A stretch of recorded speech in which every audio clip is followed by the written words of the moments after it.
सास को बहू की तकलीफ हमेशा नाटक ही लगता है। बुआ जी, आपकी बहू आपका ख्याल क्यों नहीं रखती? ऐसा लग रहा है जैसे इसे आपकी सेहत का कोई फिक्र ही नहीं है। बहू का तो फर्ज होता है बीमार सास की सेवा करना। सेवा तो दूर की बात है, आपकी बहू आपको तो हाल चाल पूछ ले वो काफ़ी है। और ये सब आपके नालायक बेटे के कारण हो रहा है। वह अपनी बीवी से कुछ कहता क्यों नहीं है? क्या सेवा के लिए नौकर रख देने से सारे फर्ज पूरे हो जाते हैं? सुनीता जी ने अपनी बुआ कल्याणी जी से कहा, गलती बेटा बहू की नहीं है, सारी गलती मेरी है। जब बहू की ज़रूरत थी तो मैंने उसका बिल्कुल साथ नहीं दिया। हाँ, उसके लिए हमेशा मुसीबत ज़रूर खड़ा की है। वो तो शुक्र है कि उन्होंने मुझे अभी तक अपने साथ रखा हुआ है, और कोई होता तो कब का घर छोड़कर चला गया होता, मुझे अनाथ आश्रम भेज दिया होता। ये क्या कह रही हो बुआ जी? एक तो आपकी बेटी बहू आपके साथ पराये जैसा व्यवहार कर रहे हैं, और ऊपर से आप उन्हें कुछ कहने की बजाय उनकी तरफदारी की जा रही हो। हाँ सुनीता, तू तो जानती है मेरी सास बहुत सख्त मिजाज की थी। उन्होंने हमेशा मुझे दबा कर रखा। बस उन्हें देखकर मैंने सीख लिया कि सास ऐसी ही होती है, जो बहू को दबा कर रखती है और उसके लिए मुसीबत खड़ी करती है, और साथ ही साथ बहू बेटे की ज़िंदगी में आग लगाती है। जब सुरेखा इस घर में ब्याह कर आई थी, मुझसे माँ की छवि ढूंढती थी और मैंने खूब आदर सत्कार करती थी, लेकिन मैंने सिर्फ उसके लिए तिरस्कार किया। कई बार जानबूझकर उसके कांड किए, जैसे बहू बेटे के बीच लड़ाई हो जाती थी। देखकर मेरे मन को तसल्ली मिलती थी। बेटे की तनख्वाह भी कम थी। सुरेखा घर के काम करने के साथ साथ नौकरी भी करने लगी ताकि घर के 4 पैसा आ सके, लेकिन मैंने इसका साथ देने के वजह इसके लिए मुसीबत पहाड़ खड़ा कर दिया। बहू जब माँ बनने वाली थी तभी मैंने उस पर तरस नहीं खाया।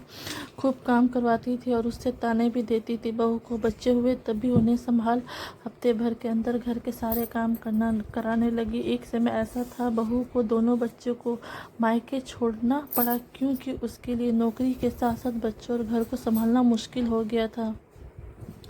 मेरा बेटा भी कभी उसका साथ ना देता, मेरी तरफ ही बोलता था, लेकिन एक समय बाद उसे भी समझ में आ गया कि माँ गलत है और बीवी सही। उसी दिन से वो मुझसे कटने लगा। मेरे हाथ पैर चलते थे। लगता था बहू बेटे की ज़रूरत नहीं है मुझे। अब बुढ़ापा आया तो समझ में आया मेरे बेटे बहू कितनी ज़रूरी थे। बोलते बोलते कल्याणी जी का गला भर आया और उसने आंखों से आंसू बहने लगे। सुनीता जी ने उन्हें चुप करवाया और बोली, लेकिन बुआ जी, जो हो गया सो हो गया। ये लोग कब तक उन बातों को लेकर बैठे रहेंगे? जो हो गया सो हो गया। अब तो उन्हें आपकी सेवा करनी चाहिए ना। कब तक अतीत का बातों को लेकर बैठे रहेंगे ये लोग? सुनीता, दूसरे के लिए कहना आसान है, जिस पर बीतता है उसे ही पता चलता है। ये जो बात बता रही हैं ये चंद बातें हैं, हकीकत इससे भी बुरी है। मैं बहू बेटे के मन से उतर चुकी हूँ। हर बार माफ़ी देना आसान नहीं होता है। मैंने इनसे कई बार माफ़ी मांग चुकी हूँ, लेकिन बेटा ही कहता है, अम्मा अब माफ़ी मांगने से क्या होगा? जब ज़रूरत थी तो तुमने कोई सहायता नहीं की, अब ज़रूरत तुम्हें है तो तुम भली बनने की नाटक करती हो। सुनीता, मेरी माफ़ी में आज भी स्वार्थ छुपा हुआ है, इसलिए माफ़ी भी नहीं मिल रही है। मैं तुझे बस इतना समझाना चाहती हूँ, जो गलती मैंने की तुम मत करना। बहू को दिल से अपनाना, जब उसे ज़रूरत हो उसके लिए खड़ी रहना। बुरी सास बनना आसान है, अच्छा बनना बहुत मुश्किल है, इसलिए ज़्यादातर महिला बुरी बनना चाहते हैं, पसंद करते हैं। मेरी गलती मत दोहरा। घर पे जा, अपने बहू को संभाल। आज बहू का करेगी तो कल को बहू तेरा करेगी। आज कांटे बोएगी तो कल कांटे ही मिलेंगे। क्या कहना चाहती हो बुआ जी? आप जो हो रहा है मेरी गलती है? मेरी बहू भी सीधी नहीं है, कुछ गलती उसकी भी है। प्रेगनेंसी में भी तबीयत खराब का बहाना बनाकर बेड पे पड़ी रहती है। अब माँ बन गई है तो कोई काम करना नहीं चाहती है। ऐसे कैसे घर चलेगा? मैं सब जानती हूँ सुनीता।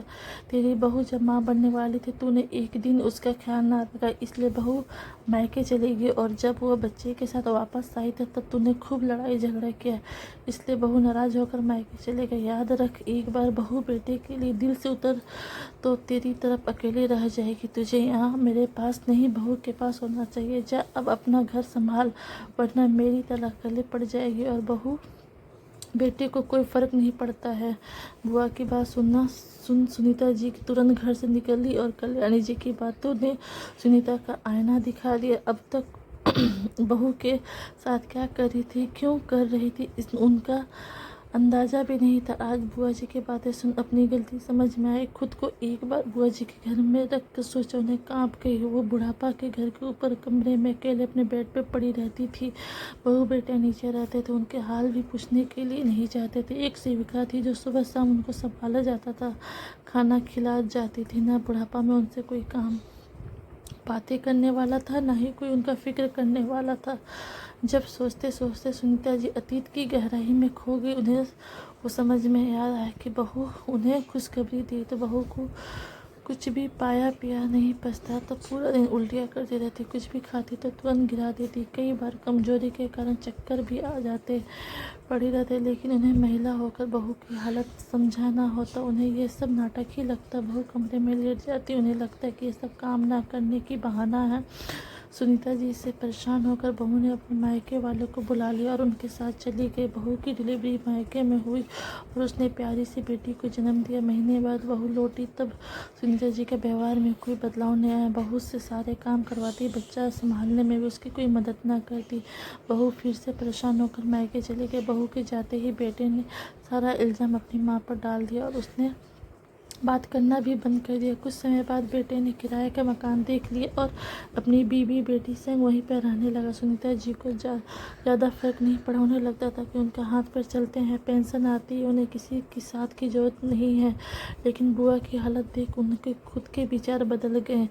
सब सोचते हैं कि बहू बेटे घर पहुँची दोनों से माफ़ी मांगेंगे।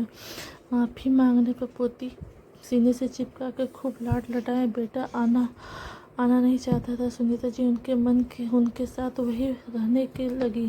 माँ का व्यवहार के बदलाव देखकर बहू बेटी खुश हुआ और वो घर लौट आए और उनके आने से घर की चारों तरफ खुशियाँ छा गई। कुछ समय बाद कल्याणी जी इस दुनिया से चली गई, लेकिन वो जाते जाते अपनी भतीजी को सही राह दिखा गई, जिससे उसका घर फिर से आबाद हो गया। दोस्तों, कई बार हमने अपना व्यवहार अपना ही घर तबाह कर लेता है। समय रहते ही हमारी गलती समझ नहीं आती है और समझ आती है तो बहुत देर हो चुकी होती है।